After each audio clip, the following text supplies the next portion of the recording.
baş tacısan, yurdum yuvamsan Təbrizim. Qəhrəmanlar oylağı şərqə sultan Təbrizim. Erkivin qartal başında qar yağıb od üstüne, düşmənin top gülləsi köksündə pünhan Təbrizim.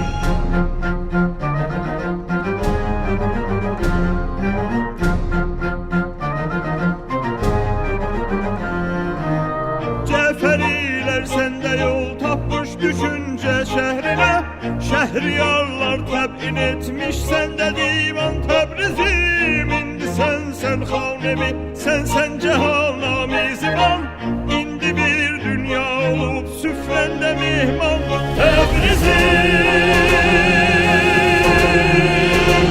Təbrizim.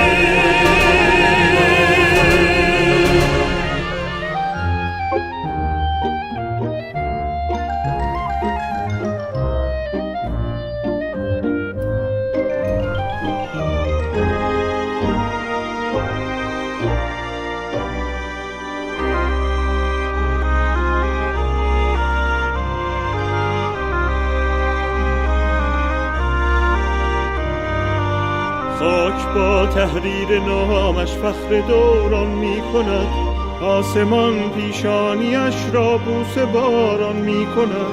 خون آزادی است در رگ‌های مشرق در خروش، جان تاریخ است و مغرب را ثناخوان می کند. مسکن شمس و کمالان کعبه مولای جنت است این کین چنین خود را نمایان می کند.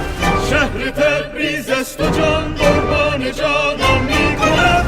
سرمه چشم از غبار کفش مهمان می کند.